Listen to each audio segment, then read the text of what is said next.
Okey, Assalamualaikum warahmatullahi wabarakatuh. Hai, apa khabar semua? Pada hari ini saya ingin berkongsi sedikit tentang bagaimanakah cara untuk kita membuat video mengajar dengan menggunakan Microsoft PowerPoint.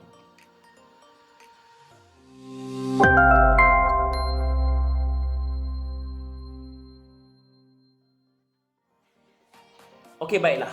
Sekarang dalam keadaan pandemik COVID-19 ini, kita nampaknya sudah semakin dibiasakan dengan keadaan yang kita namakan sebagai PDPR ataupun pengajaran dan pembelajaran dari rumah. So, antara kaedah-kaedah yang selalu digunakan dalam PDPR, yang pertama sekali live streaming lah. Live streaming ni biasa menggunakan macam-macam aplikasi. Boleh gunakan Google Meet, gunakan Zoom dan sebagainya. Kaedah yang kedua, menggunakan video, yang mana video ini akan dirakam dan dimuat naik dan disebarkanlah kepada para pelajar melalui pelbagai media. Boleh melalui YouTube, melalui Facebook, Telegram, WhatsApp dan sebagainya. So, hari ini kita ingin melihat tentang rakaman video dalam PDPR.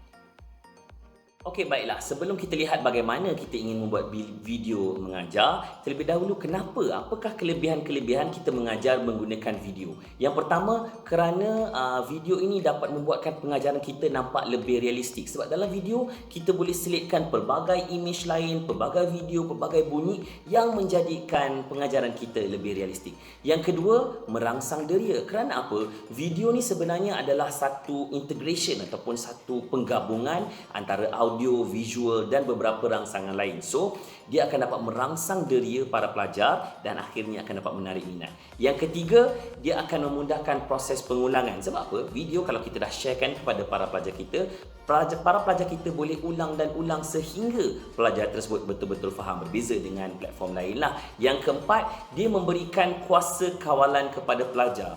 Apabila kita menggunakan video sebagai medium mengajar, okey, kita berikan kuasa kawalan kepada pelajar. Pelajar boleh hentikan bila-bila masa, pelajar boleh ulang bila-bila masa. Malahan para pelajar boleh ikuti pembelajaran tersebut pada bila-bila masa. Sebagai contoh, katalah waktu siang pelajar tersebut ada appointment dengan doktor ke ataupun perlu tolong mak ayah dengan kerja-kerja lain. Kita faham dalam keadaan pandemik begini. So, kalau kita menggunakan kaedah video, rakaman video, pelajar tersebut mungkin boleh belajar pada waktu petang, pada waktu malam dan sebagainya. Itu yang saya katakan sebagai memberikan kuasa kawalan kepada pelajar. Dan rakaman video juga akan dapat menjimatkan masa. Kerana apa? Kalau kita gunakan live streaming, biasanya kita akan membuat penerangan yang panjang lebar, penerangan yang melirik-lirik. Tetapi kalau kita menggunakan rakaman video, biasanya penerangan tersebut akan dapat disingkatkan, dipadatkan dan sekaligus akan menjimatkan masa pembelajaran. Okey, so bagaimanakah caranya untuk membuat rakaman video menggunakan PowerPoint? Okey, kita lihat apa yang kita perlukan. Pertama sekali adalah laptop lah. So, laptop anda mesti ada Microsoft Office, seboleh mungkin 2019 lah. Seterusnya, anda perlukan juga webcam. Okey, biasanya laptop memang ada built-in webcam, tapi kalau anda nak kualiti yang lebih baik, kita harus tambah lagi lah webcam yang lebih baik. Ini sebenarnya webcam yang plug and play. So, wire terus sambung USB, dia akan terus boleh baca. So, kedua adalah webcam.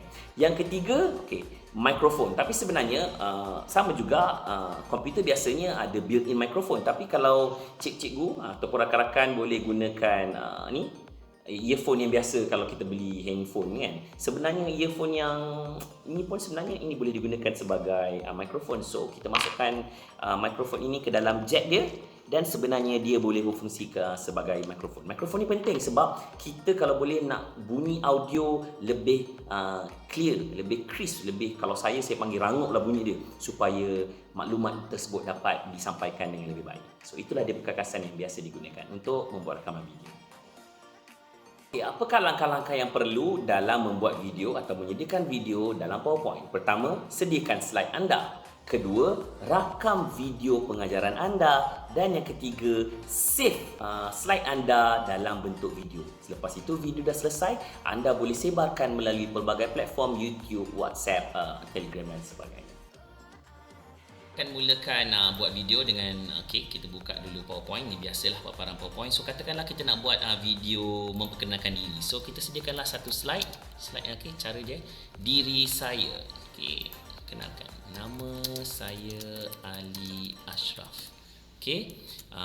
Saya berasal dari Johor Bahru. Okey, katakanlah begitu slide dia. Okey, kita buatlah sedikit animation kat sini, animation float in. Alright, okey, selesai. Okey, maksudnya sekarang kita dah sediakan slide. Okey, untuk buat record kita pergi kepada slideshow dan kemudian record slideshow from beginning. Okey, dia akan keluar sebeginilah. Okey, dan biasanya nampak dia dah keluar paparan video dekat situ. So bila anda rasa dah bersedia untuk merakam, okey, tekan button record. Okey, saya akan tunjukkanlah. Okey, dia akan countdown. Assalamualaikum warahmatullahi wabarakatuh. Apa khabar semua? Saya ingin perkenalkan diri saya terlebih dahulu. Nama saya Ali Ashraf bin Mohamed dan saya berasal dari Johor Bahru. Itu saja butiran mengenai diri saya. Terima kasih. Okey, selesai rakaman tekan stop lah. Anda boleh replay sebenarnya. Okey.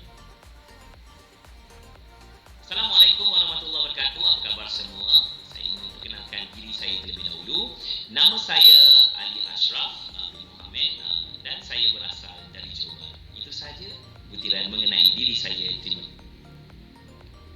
Okey, kalau dah selesai, alright. So sekarang slide ni dah ada begini. Okey, nampak video ni kecil kan? Sebenarnya kita boleh tarik dan kita boleh besarkan dia. Dah besar sikit.